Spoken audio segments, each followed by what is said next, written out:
শীত পড়ে গেছে, সেজন্য আমি একটু পাটিসাপটা করছি। দেখো, তোমাদের সাথে শেয়ার করলাম।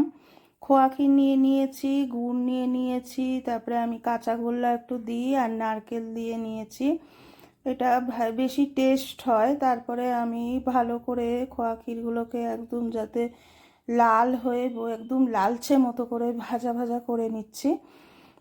করার পরে ওর মধ্যে তোমার আমি যেগুলো দিই আমি সেগুলো বলছি। অনেকে অনেক রকমভাবে করে, আমি এই প্রসেসে করি।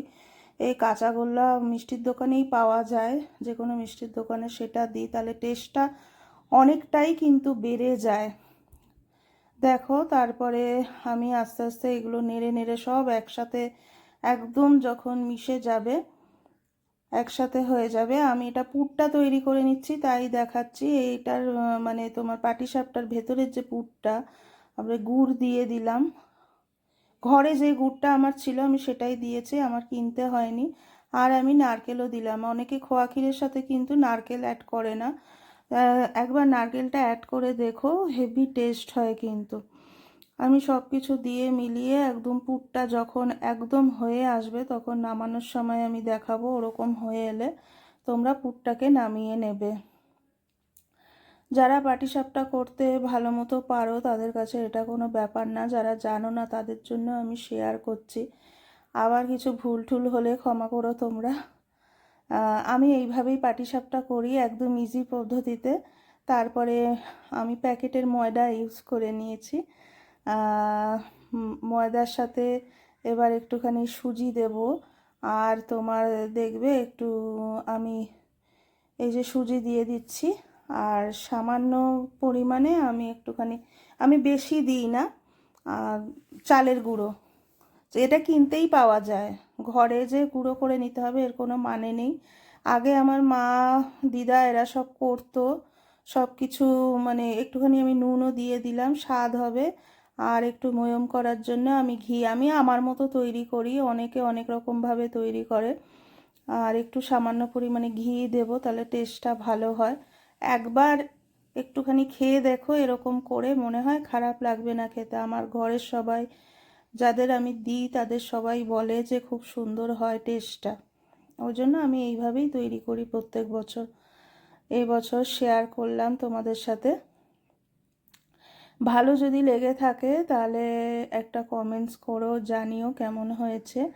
তোমরা বাড়িতেও চেষ্টা করে দেখো, সব মনে হয় খারাপ হবে না, খেতে স্বাদই হয়।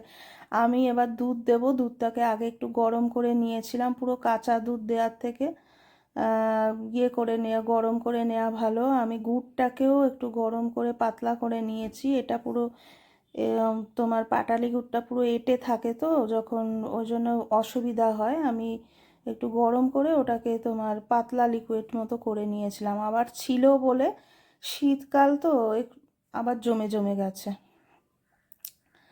আমি সব কিছু অ্যাড করে দুধ দিয়ে আমি এটাকে ভালো করে একদম পাতলা করতে হবে। যতক্ষণ না পাতলা হয় ততক্ষণ নেড়ে চেড়ে যেতে হবে। ফাইনাল নাড়ার সময় আমি দেখিয়ে দেবো ফাইনালি তোমাদের এটা কীরকমভাবে করতে হবে, ঠিক আছে?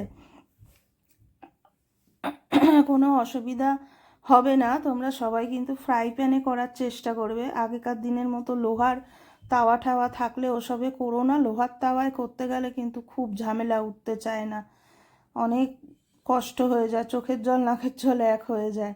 আমি দেখো এই ফ্রাই প্যানে করি। এই ফ্রাই প্যানটা ভালো করে ধুয়ে মুছে নিয়েছি। প্রথমে আমি তেল দেব অনেকটা পরিমাণে, ফ্রাই প্যানে তো তেল টানে না, তাও আমি অনেকটা পরিমাণে ফার্স্ট স্টার্টিংয়ে একটা আধা যেমনি হোক হোক কোনো রকমের। আমি হাতাটা খুঁজে খুঁজে খুঁজে পাচ্ছিলাম না বলে এমনি একটা নর্মাল হাতা দিয়ে করার চেষ্টা করছিলাম। তোমরা পরে আমি হাতাটা খুঁজে পেয়েছি, আমি ওই ডব্বু হাতাটা পরে অ্যাড করেছি। তেলটা একটু বেশি দিয়েছি। এরপরে কিন্তু আমি আর কোনো তেল ইউজই করব না।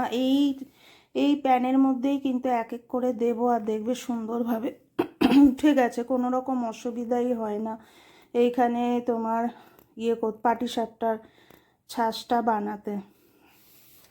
গরম হয়ে এলে তারপরে ছাড়বে এক এক করে, দেখবে খুব সুন্দরভাবে উঠে যায় কিন্তু। এই যে প্রথমে হাতাটা আমি পাইনি, ওই জন্য এরকম হচ্ছিল। আমার একটা মানে বাটির মতো শেপের একটা হাতা আছে, সেই হাতাটা দিয়ে তোমরা যদি করো খুব সুন্দর হবে।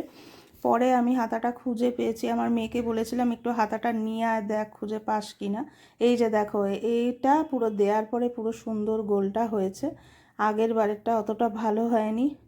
পরপর পরপর আর করতে কোনো অসুবিধা নেই, কোনো একদম ঝামেলা মুক্তভাবে এক এক করে উঠে যাবে। পাড়া প্রতিবেশী যাকেই পারো খাওয়াতে পারো। আগে যখন মা দিদারা করতো দেখতাম অনেক ঠাকুর দেবতাকে ডেকে পাটিসাপটা করতে হতো, এখন আর কোনো ঝামেলা বলতে গেলে নেই, অনেক তাড়াতাড়ি চটপট কিন্তু হয়ে যায়। এবং সুন্দরভাবে কিন্তু কোনো রকম নিচে লাগে না, একদম সুন্দরভাবে উঠে যায়। এইভাবে তোমরা করে নিয়ে দেখতে পারো পাটিসাপটাগুলো আমি যেইভাবে দেখাচ্ছি।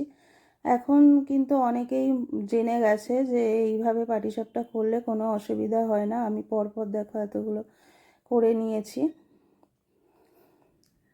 আমার পাটিসাপটা রেডি হয়ে গেছে। আমি প্রথমে একটু ঠাকুরকে দিয়ে নিই, যা ঘরে করি। প্রথম আমি পিঠে করলাম, সেই জন্য আমি ঠাকুরকে দিচ্ছি। আমার গোপাল বলো, আমার ভোলে বাবা বলো, যত আমার ঠাকুর দেবতা আছে। আজকের মতো এখানেই। তোমরা সবাই ভালো থেকো, কেমন আছো আমাকে জানিও, আর ভালো লাগলে একটা কমেন্টস করো প্লিজ, আর সাবস্ক্রাইব করে দিও। আজকের মতো এখানেই আমি শেষ করব। আমার ঠাকুর দেবতাও একটুখানি দেখিয়ে দিলাম তোমাদের। আমি পাটিসাপটা প্রথমেই দিচ্ছি ঠাকুরকে, শীতের প্রথম পিঠে দিয়ে দিলাম ঠাকুরকে। আজকের মতো এখানেই আমি শেষ করব। টাটা।